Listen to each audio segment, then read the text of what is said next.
So hi everybody. I am thrilled to be having a chat today with the wonderful former cricket commentator, sports journalist and broadcaster, Henry Blofeld. Henry, we got there in the end with our technical issues. Thank you so much for coming to have a chat today. It's wonderful to be here. I'm always interested. You introduced me as a sports journalist. I don't think I am a sports journalist, really. I've only ever written about cricket. I read it. No, that's not strictly speaking true. In the very early days, I wrote a little bit about football for The Guardian, I remember. But people do call me a sports journalist. I always think I never quite worked that out because I really stopped being a journalist, I suppose, some years ago. I don't know what that makes me. I mean, I dread to think of broadcast, perhaps a broadcaster. I don't know. Well, we love your voice, your dulcet tones from your amazing cricket commentary. Well, it's very kind of you to say.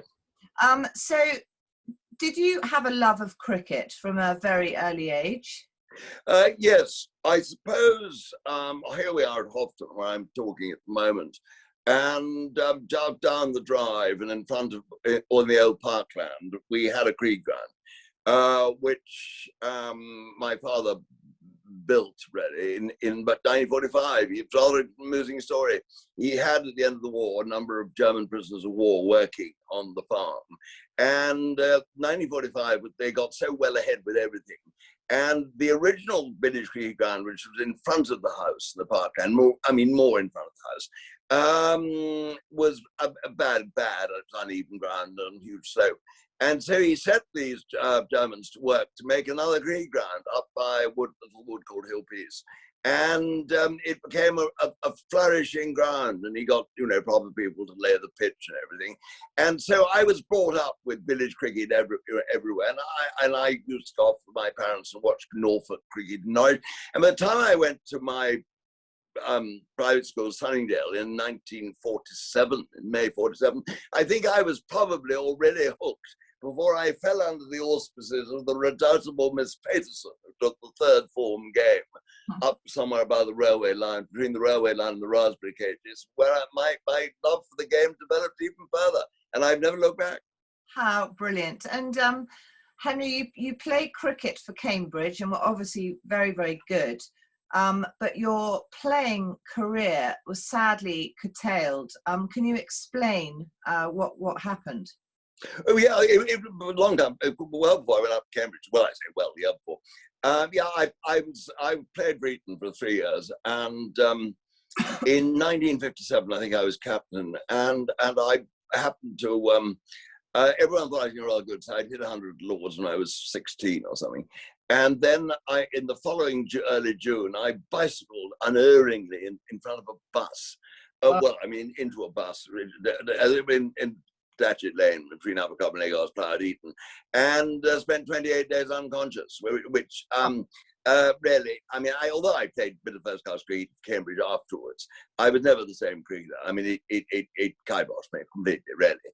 And I suppose in kiboshing me, therefore, prevented me ever thinking of making a sort of life in cricket in that way as a player.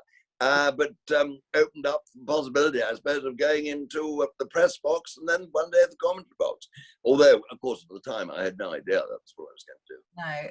So how did your commentary career kick off?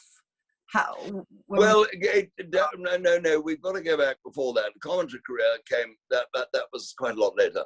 Yeah. When I got kicked out of Cambridge in 1960, no, hang on, 59 it was, wasn't it? I was thrust into the city, that's right, worked for a rich uncle, my mother's brother, who was a great tycoon.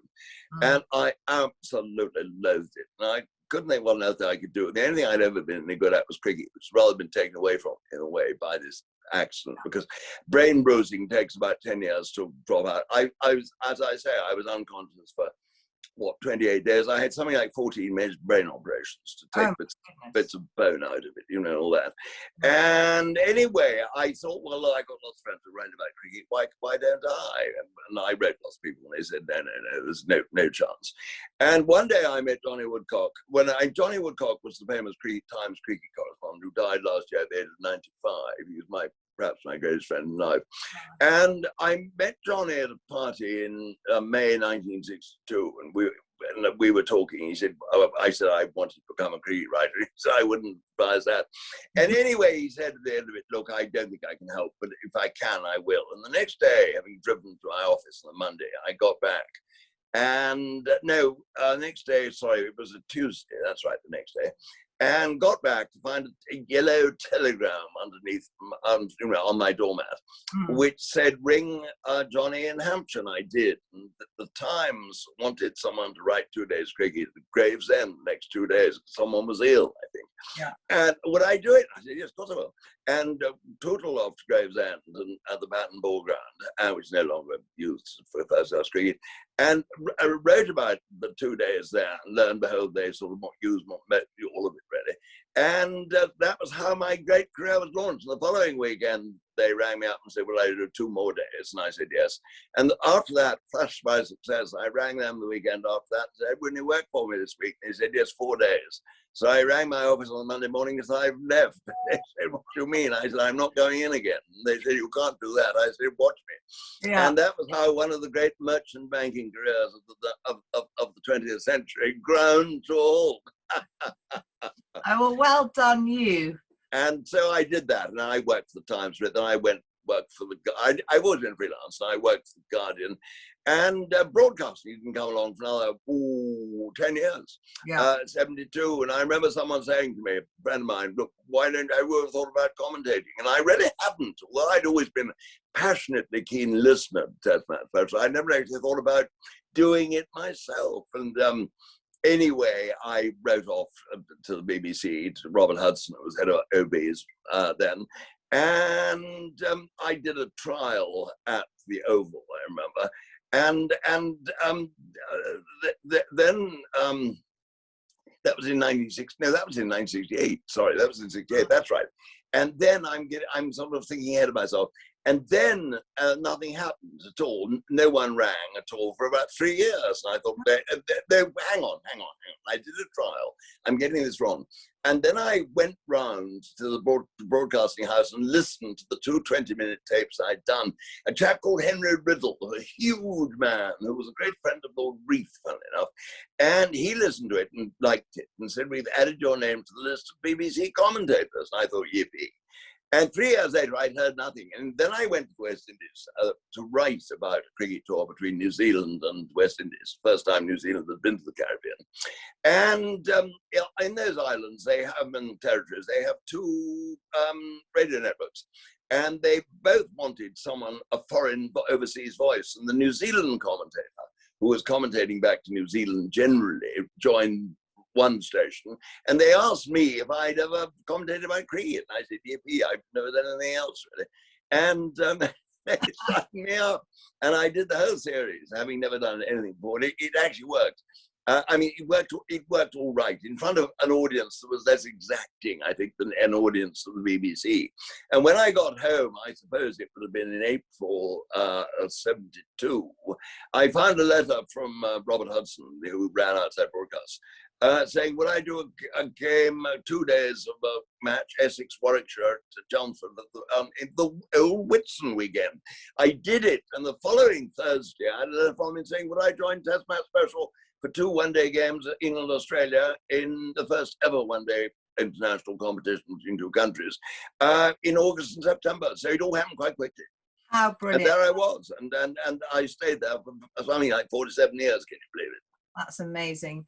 And they must have loved your colourful sartorial style, I think. Have you always had that? Well, no, not really. Valeria, my lovely Italian wife, has been the inspiration, although I was just edging in that direction beforehand. Although I was described, well, amusing, I was described the other day by Tom Utley, right so well, in the Mail, as he had a slight go at my voice, the poshness, then he had a go at my absolutely execrable, outrageous, disastrous dress sense. I think was what he called it. So there we are. No, I've always loved colours, and I think colours are fun. And people wear grey clothes. I always tip my brother off. He wears endless grey clothes. I always say, and I think it's somehow if you run into someone there dressed in colourful colours, you think, well, that they must be a bit colourful as well, you know, and the whole thing sort of gets off on the right foot for me, anyway. No, I quite agree. I quite agree. So, Henry, as a woman who clearly knows nothing, I see my husband watching the cricket, you know, for hours and hours on end. Can it get occasionally a bit boring commentating? I mean, you're brilliant at sort of filling in time with, you know, your observations of pigeons and planes, which we all loved. No, it never gets boring, because you see what you have to, there's one very, very important thing. If you're a commentator about cricket, or indeed anything, you've got to remember that you're first and foremost an entertainer. And therefore, cricket, yes, of course, cricket can get dull at times and nothing much happens, and it can get a bit dull. But it's then up to you to look around and find something that's going to interest people, going to sort of make them smile, get them a bit more towards the edge of their seats. And was for me the fun of it. Looking around and finding these other things, which are always there. I mean, you've got a whole bit world in front of you, and if you can't find anything, I think it's rather boring. And if you go on just commentating about boring cricket, people are going to switch off in their droves.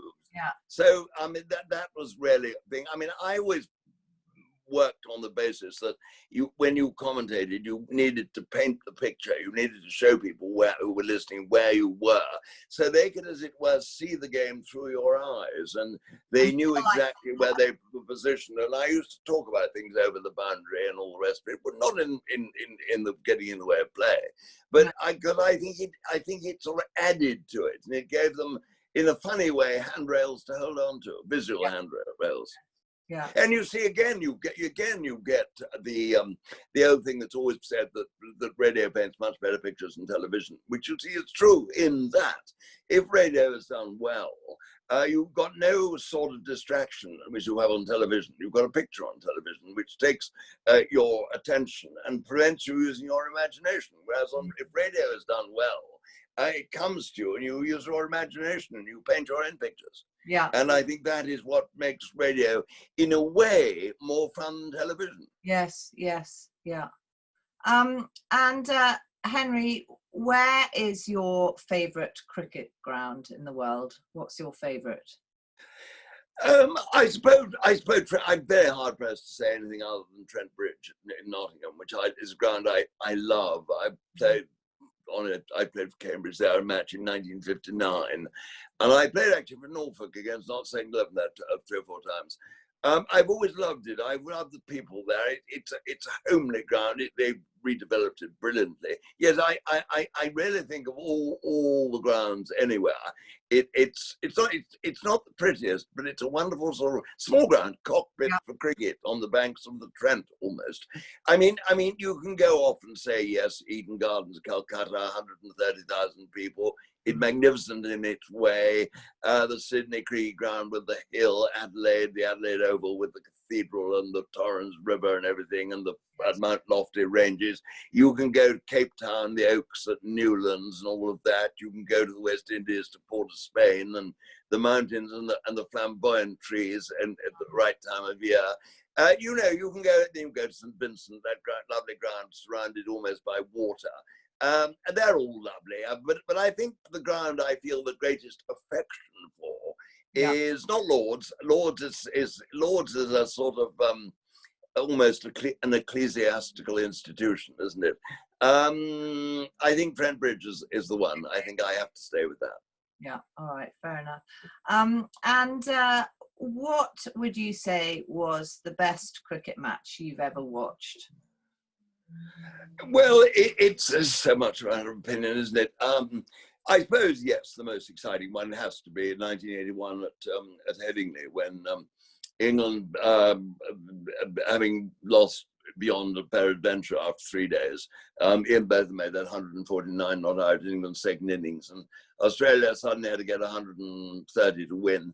And Bob Willis took 843, and they were bowled out for 111. And I actually on the and took the last wicket in that match. I never forget it when Bob Willis removed Ray Bright's middle stump.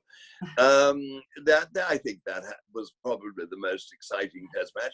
There have been many. I mean, actually, some of the most exciting Test matches I ever saw were in the West Indies, but I wasn't commentating in those days. I was only writing. This was in '67, Colin Cowdrey's tour, which was I think the most dramatic Test series I've ever watched. But then England in 2005, when we beat Australia and won the Ashes for the first time for 20 years.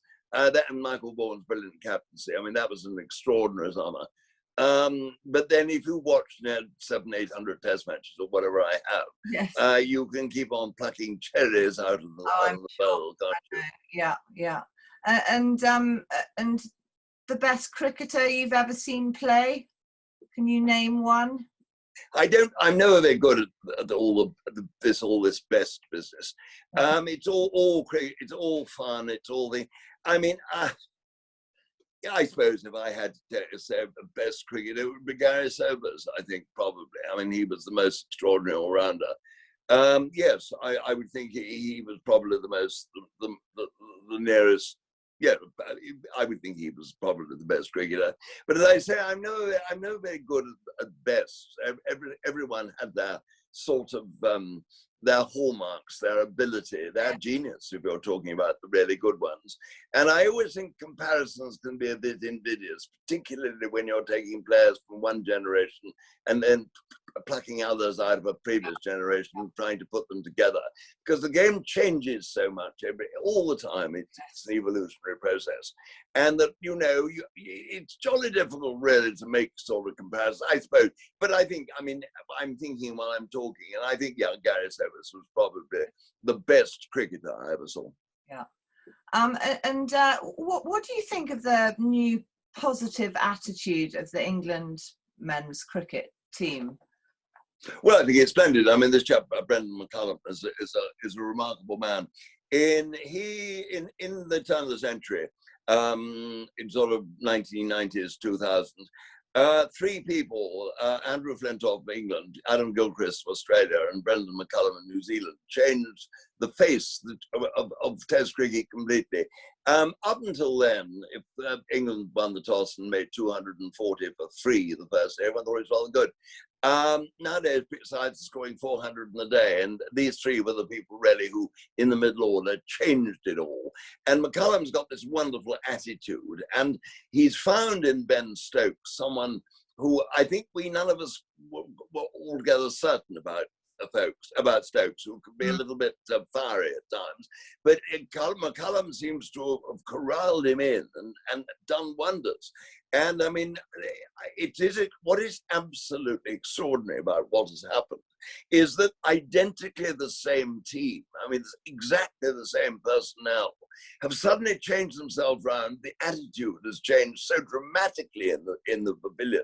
They're playing cricket they never even hinted at when Joe Root was captain. And Root himself is now free to score all the runs he can in a beautiful style. But you see, Joe Root was never going to make a captain, because, I mean, I always think a captain should be the most intelligent man on the side. And Joe Root was not that, I'm afraid. He was very short of ideas. And he was a plodder as a captain. He should never have been asked to do the job. But England have this extraordinary way of deciding that their best player should become the next captain when the current captain retires, which is not a sensible thing to do. No. And Ben Stokes, having just retired from one-day cricket, and he said, cricketers are like, aren't just like cars you can just fill up. Do you think there's too much sort of pressure on these cricketers? Too much pressure. Well, yes, I suppose in a sense. You've got to remember Stokes is being a bit of a hypocrite, a bit tongue-in-cheek. He's freeing himself up. He's not playing for the 50-50 matches, so he's going to be available for all the 2020 franchises around the world. I mean, this is a financial decision as much as anything, more than anything else, I think. I mean, you've got to be a bit cynical about that. But yes, I think there is too much cricket. And I think it's been very much to the detriment of Test cricket in ways that the attitudes of the one-day game don't work in Test cricket, which is 2 innings cricket, which goes, and a match goes on for 5 days. One-day cricket is driven entirely by the scoreboard. Test cricket is not. Test cricket is driven by big innings of 200, which batsmen obviously would never make in one-day cricket, and have forgotten how to make it. But there is a redeeming feature, because the one-day cricket 2020, it's now what it's now all about in England, the 100. In I goodness knows what we'll get in a few years' time. It'll be down to about 5 balls each side, I think. But I mean, what one-day cricket has done, it's quickened the whole process up enormously. And it has meant that whereas in the old days you've got those long, boring test matches that went on for 5 days, and then you only got to the 3rd innings by the end of it all, and it was a really pointless draw. They are endlessly. But nowadays, test matches finish in 3 or 4 days pretty regularly. Very seldom get a long, drawn-out draw, unless of course rain dictates it. Yeah. And so one-day cricket has made Test cricket an infinitely more watchable business in the modern world. People's attention span is limited. I think the way Test cricket is played these days, we saw England win 4 Test matches this summer, and I mean they were enormous value to watch. And so, I mean, I think one-day cricket very much has a part to play. The danger is that one-day cricket is allowed to swamp Test cricket, because I think the 2 forms of the game help each other in a rather curious way. But I think they do, and I think we've seen that. Yes, yeah. And Shane Warne tragically dying earlier this year. What can you say about him as a cricketer? Well, he was a wonderful bowler. I mean, he was an amazing leg spinner. He changed the art of leg spin bowling completely. I mean, he was a happy-go-lucky chap. I knew Shane quite well. And he had 2 great achievements in his life, one of which was he took 708 Test wickets, and the other of which was he introduced me to Jaegerbombs. Oh, God. Those Jaegerbombs, what did you think of those? Well, I thought they were so good. But when he suddenly gave me one late at night in Birmingham, about 7 years ago now, I liked it so much I had another, and I liked that one so much I had a third. Yes. And Warne and someone else, I think it was Graham Swan, who was playing for England then, no, he wasn't even Conjurers, said they put me to bed, but I never felt a thing, I can tell you. And I suggested in the Conjure box we should all do it again the next day, but they ran out on me. They hadn't got the stamina. It was Tufnell and Vaughan were there, and who were great friends of mine, and Warne as well, and we had a wonderful evening. Vaughan was an amazing. He was a complete freak, really. Yeah. We won't see the like of him again ever, I wouldn't think. It's a high risk art, leg spin, wrist spin, whether you're a right hand or an unorthodox left arm spinner. And Warne developed it to such an extent. He produced the sort of figures that finger spinners, this will make no sense to you at all, but finger spinners are a much more methodical, defensive weapon, really, than a wrist spinner, who will be expensive and extravagant, but will take wickets. And it's a very amusing occupation. But Warne developed it to a point which I don't think any other bowler has ever done. Whether there'll be anyone else to take it on, I rather doubt it, actually. Yeah. But he was wonderful, and of course he had the personality that was wonderful. I mean, he lived by the sword, and I'm afraid probably died by it at the end. But if he had not lived the life off the field that he did, would he have played cricket on the field in the way that he did? And you could say the same of Ian Botham too. Yeah, yeah. And Joe Root is breaking batting records galore. Where do you think he rates amongst England's finest batsmen? Well, I mean, I've no idea, but he rates somewhere very, very near the top, doesn't he? I mean, was he better than Jack Hobbs? I don't know. I mean, again, comparing players out of time, are runs easier to come by now than they were then? All these questions are involved.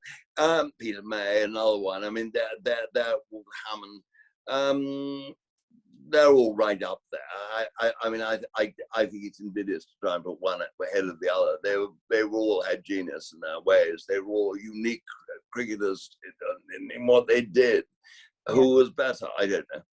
Yeah, I really don't, and I don't think it's necessarily worthwhile trying to pretend that you do. I mean, Root is a marvelous player, and so were the others I've mentioned. I mean, you know.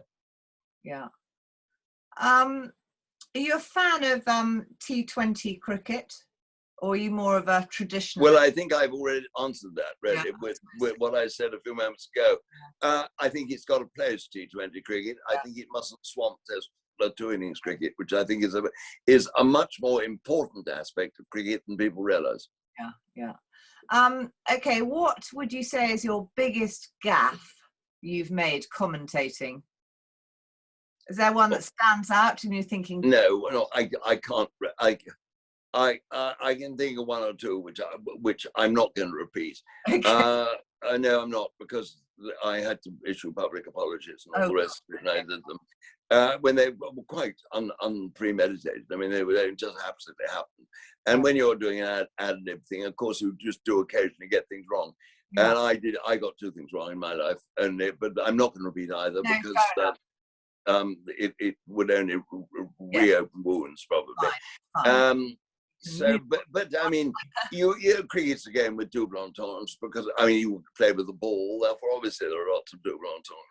And I mean, you say things like, I remember saying once that when England lost a couple of wickets very quickly at the start of an innings, then Gar and Gooch began to make runs. I think I said that Gar and Gooch are righting the ship. And the entire English language speaking listenership thought I said that Gar and Gooch were right in the shit. So, you know, you can't win, can you? No, you can't.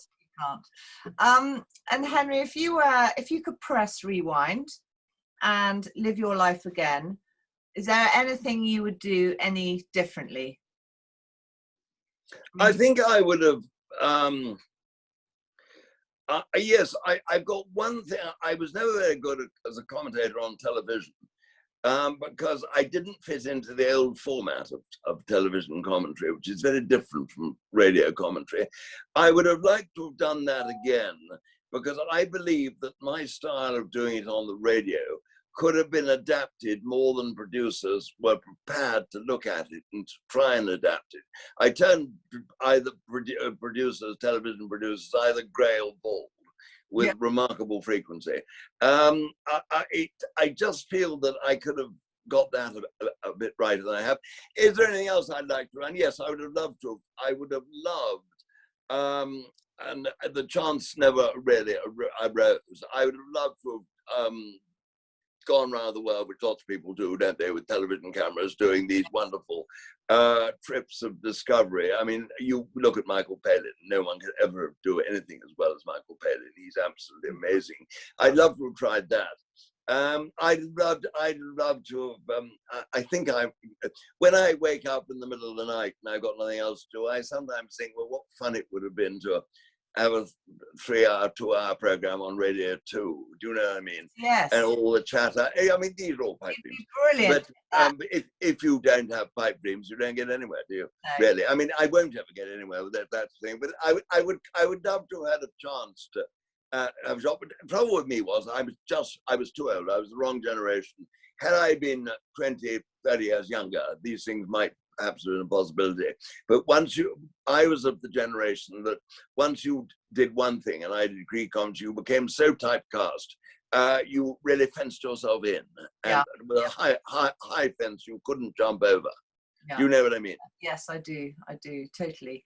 And maybe you might have wished that you discovered Jaegerbombs a bit sooner in your life as well. Well, don't worry, I discovered an awful lot that went into a glass quite soon in life. So, well, Jaegerbombs, I mean, I still think I prefer to drink decent clarets and probably to Jaegerbombs. But I haven't, I promise you I've not missed out in that department. No, good. Glad to hear it. So Henry, you've done your own speaking tours around the UK. When can people next? Or Well, they aren't, you say speaking, or they aren't speaking. I mean, they're really quite theatrical performances. I mean, people will say it always slightly irritates me because they aren't. I mean, I'm in a set on a stage, and I do voices and things like that, and it's all quite fun. Where people see me, I mean, I'm like 10 shows or 12 shows into a tour now. I suppose by the time it finishes next year, I shall probably have 60 or 70 more. I really don't know. I've got a great lot more new ones came in just yesterday. Where people see, they look on my website, henryblofeld.co.uk, or they look on the website of my agent, simon.fielder.com, I think it is. Or, well, I mean, it's, I mean, I think I'm quite well, it's quite well publicized, probably. Yes. And I do that, and and which I love doing. I mean, I love in the theatre. I think I find it terrific fun. No, and the show I do at the moment is quite fun. It's I did the Marigold Hotel, the last one in about, which was done 2019. 8 of us were in India, in Pondicherry, and then up in the Himalayas, all the foothills, the Himalayas, for 3 weeks. And all the behind-the-scenes stories. There were some great stories. You know, I watched that actually. Did you? It was brilliant. Well, it works, I think. I mean, I felt we should have seen a bit more of India and less of ourselves, but then that probably the idea of the program is to see more of ourselves, I think. Anyway, it was great fun. But the first act of this show at the moment is the behind-the-scenes Marigold Hotel. There are some quite funny stories, and in fact, very funny stories. The second act, I do this. Tasman Special, the really good Brian Johnston, John Arlott stories, and which I worked for both. I was the last person actually to work with John Arlott. I mean, there's no one now who has worked with him who's actually commentating. And I did 10 years with John, and he was a great friend and a great man. And so that and we end with the clip of the leg over moment, which is probably the funniest thing that's ever happened on broadcasting, and with Brian Johnston and Jonathan Agnew, and so it goes jolly well. And you know, I mean, people have got to find out theatres, but I mean, look on my website. Okay, well, I'll put the link into the. I will put the link on there so people. Will you check it out? Will you actually check it out? Because simonfielder.com might be the safer one. I'm honestly not sure.